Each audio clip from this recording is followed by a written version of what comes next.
सकता है कि आपके प्रधान बनने के बाद में सबसे पहला काम यही होगा, आपने सोचा होगा? हैं जब तक आपको पानी ठीक नहीं मिलेगा तब तक आप कभी जीवन में स्वस्थ नहीं रह सकते।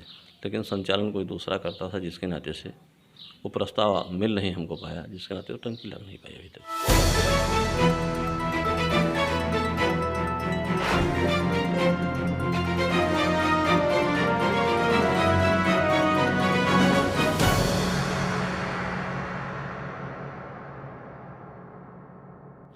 जय हिंद दोस्तों, अस्सलाम वालेकुम। मैं शोएब सलमानी, आप देख रहे हैं हमारे YouTube channel the Shoaib Salmani news.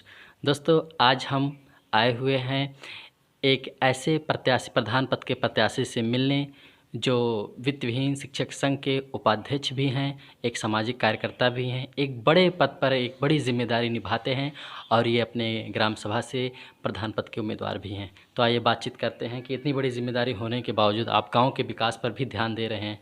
कैसे, मतलब इतनी सारी जिम्मेदारी को कैसे आप कर पाएंगे? देखिए, बहुत पहले ये हमारा गांव लरौली ग्राम पंचायत में था। वो बड़ा गांव था, हमारे गांव छोटे थे सब, पिपरी खजवा। तो हम लोगों के यहाँ कोई प्रधान नहीं हो पाता था, जिसके नाते से विकास कार्य नहीं हो पाता था। 95 में पहली बार जब परिसीमन शुरू हुआ तो मैंने एक नया ग्राम पंचायत बनवाया, जिसमें खजवा, पिपरी, दरौली 3 गांव हैं और तीनों एक रोड पर हैं। और उसके बाद मैंने, हमारे यहाँ आने जाने का रास्ता बहुत पुराना था, कंकड़ की सड़क थी, तो हमने तत्कालीन सांसद से प्रयास करके प्रधानमंत्री की सड़क बनवाई, जो आज भी चल रही है, अच्छी स्थिति में है। मेरे यहाँ कोई प्राथमिक विद्यालय नहीं था, प्राथमिक विद्यालय बनवाया। और मेरा गांव इंसेफेलाइटिस पीड़ित है, जिसके नाते से पानी शुद्ध नहीं मिल पा रहा था। बहुत सारे विधायकों द्वारा नल लिए गए। नियम है कि कोई भी हैंडपाइप गड्ढे से कम 50 से 70 मीटर दूर होना चाहिए, और सब गड्ढे में ही लगाए गए। तो मेरे यहाँ छोटी सी पानी टंकी लगी है हमारे ही प्रयास से, लेकिन डोर टू डोर की सप्लाई नहीं है, जिसके नाते से सब लोग जाकर पानी नहीं पी पाते। और मैं यहाँ जब से रह रहा हूँ, 78 से रहना शुरू किया हूँ, उसके पहले मैं यहाँ रहता नहीं था। जितने भी सामाजिक कार्य हैं सब मैंने किया है, और देख रहा हूँ जितने प्रधान हुए मेरी अपेक्षा के अनुसार स्वास्थ्य, शिक्षा, सफाई किसी पर कोई काम नहीं किया। तो मैं चाहता हूँ कि एक बार जनता ने मुझे अवसर दिया तो स्वास्थ्य के संबंध में, जैसे मेरा गांव इंसेफेलाइटिस पीड़ित है, तो शुद्ध जल व्यवस्था नहीं है, तो उसके लिए मैं एक नया गवर्नमेंट का प्रोजेक्ट है, लगभग 1 करोड़ का पानी टंकी लगती है, जिसमें पूरे पंचायत को सप्लाई की जाती है। मैं उसके लिए प्रयास कर रहा हूँ। आप इंद्रसेन चौधरी जी बता रहे हैं कि इस गांव के गठन में आपकी बड़ी भूमिका रही है और गांव के जो मुद्दे हैं, गांव की जो समस्याएं हैं, आप ज़मीनी रूप से उससे जुड़े हुए हैं। तो गांव के लोग आपसे ज़्यादा उम्मीद लगाएंगे, क्योंकि ये सारी चीज़ें गांव के लोग देख भी रहे होंगे कि इतने सारे काम आप कर चुके हैं। एक किसी संवैधानिक पद पर रहते हुए, बिना किसी लोभ के पद पर रहते हुए भी आपने सामाजिक काम किया है। आप बता रहे 1 करोड़ का प्रोजेक्ट भी लगने वाला है। तो इन सारे कामों को करने में आपको कोई बाधा तो नहीं नज़र आ रही है कि मतलब जैसे कोई डिस्टर्ब कर रहा हो, इस वजह से आप नहीं कर पाएंगे? देखिए, बाधा तब आती है जब आदमी प्रयास करना नहीं जानता हो, और मैं अपने संगठन का प्रदेश उपाध्यक्ष हूँ। छोटे से लेकर बड़े अधिकारी से बात करने की हैसियत हम लोगों को होती है। वो संपर्क चाहे BDO का, चाहे CDO, चाहे DM, चाहे अपर मुख्य सचिव या मुख्य सचिव का हो, हम लोग अपना पक्ष रख लेते हैं। और अधिकारी भी पढ़े लिखे लोगों को कदर करता है, जो अपना पक्ष हम रखते हैं, तो निश्चित रूप से अधिकारी हमारी बात सुनता है, और सब काम हो जाते हैं। तो आप मतलब ये आप वादा कर रहे हैं, जो कि ये काम होता है सांसदों का, विधायकों के अंडर में ये सारा काम, पानी की टंकी, स्ट्रीट लाइट होती है, आप अपने प्रधान पद के जो बजट होगा उससे करवाएंगे?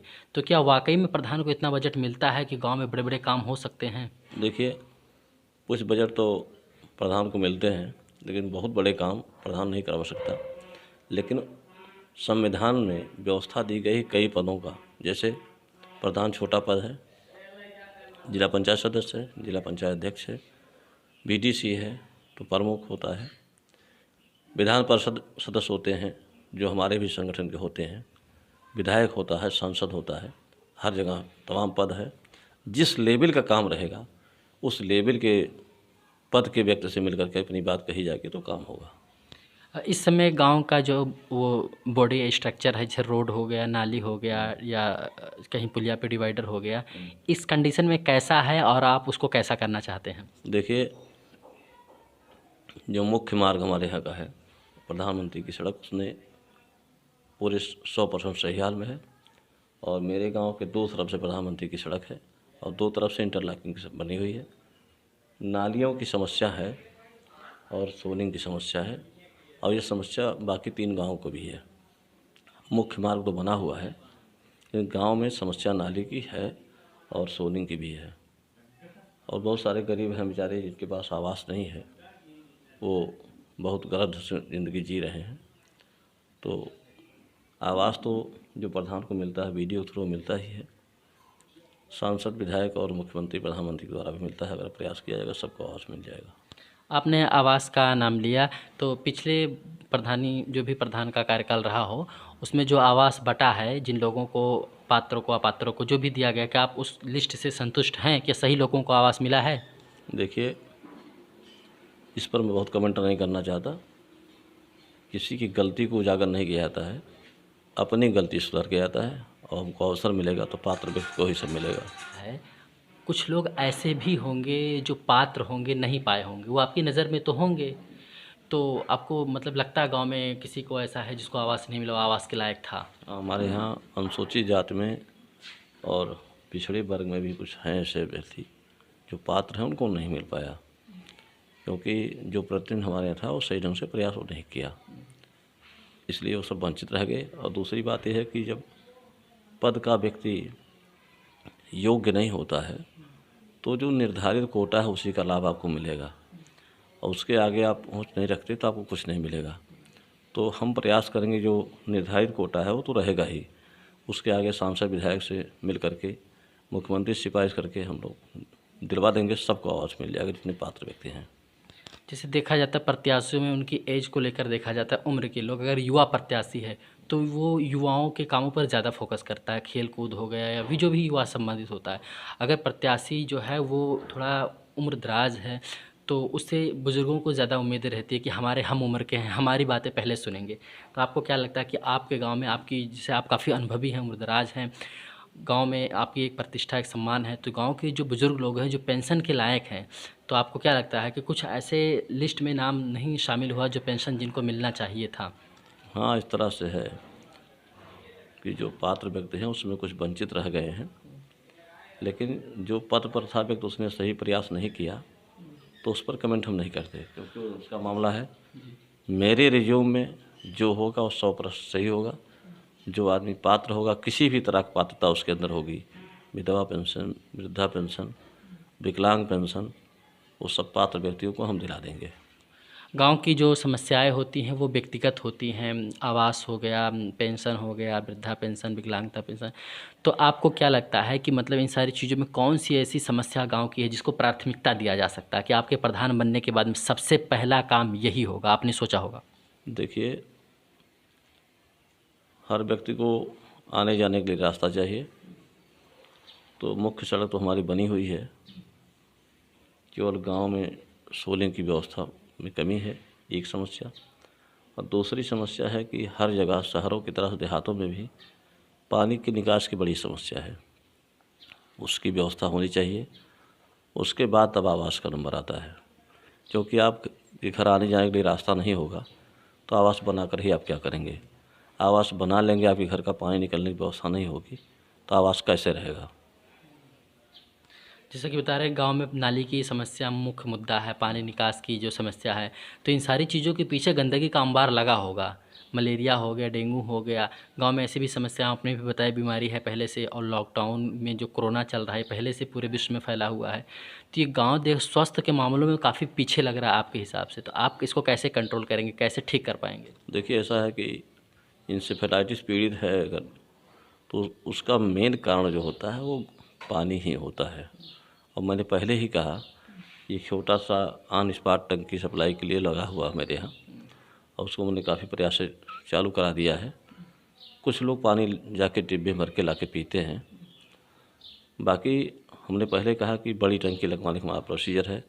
जब शुद्ध पानी मिलना शुरू हो जाएगा तो इंसेफेलाइटिस की बीमारी अपने आप दूर हो जाएगी, और जितने भी पेट संबंधी रोग हैं वो सब गंदे पानी से ही होते हैं। जब तक आपको पानी ठीक नहीं मिलेगा तब तक आप कभी जीवन में स्वस्थ नहीं रह सकते। बताइए, बस्ती जनपद में एक गांव ऐसा भी है जहां पानी की जो गुणवत्ता है उसमें बहुत ही ख़राबी है, उसकी वजह से गांव में इंसेफ्लाइटिस की बीमारी जो फैल चुकी है। गांव का नाम क्या है? खजवा। खजवा गांव में पानी की समस्या है। तो ये आप इन सारी समस्याओं को लेकर कभी आप ऊपर बात किए विधायक से, सांसद से? गांव में आते जाते होंगे। देखिए, बात किए तो अभी तो टंकी लगी, लेकिन चूँकि प्रधान दूसरे लोग थे, वो लोग अपने शक्ति का प्रयोग नहीं किए, और मैं किसी संवैधानिक पद पर नहीं था। हम अपने जान पहचान के द्वारा ही विधायक सांसद से मिलकर के अपनी बात कहे। लेकिन कभी सब समस्या आती है, कहीं कोई प्रस्ताव देना हो। जैसे बहुत पहले एक बार जल निगम एक्सचेंज से मेरी बात हुई तो उन्होंने कहा कि लगभग 5 साल हो गए बात हुए, तो उन्होंने कहा कि अब एक प्रस्ताव दिलवा दीजिए पंचायत से, तो मैं आपके यहाँ बड़ी टंकी लगवा दूँगा, तीनों गांव सप्लाई हो जाएगा।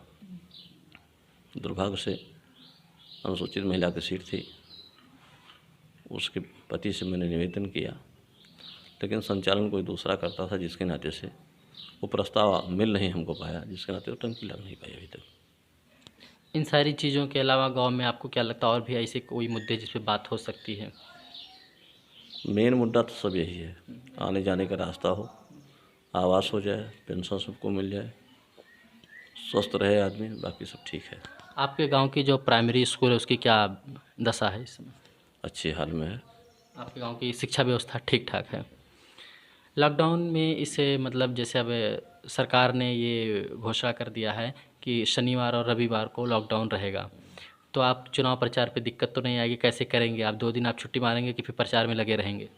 देखिए, चुनाव प्रचार के बहुत सारे माध्यम हैं, केवल जाकर के ही प्रचार नहीं किया जाता है, संचार के साधनों से बात कही जाती है।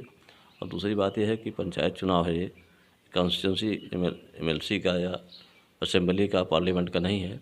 इसमें हर व्यक्ति सबको जानता है।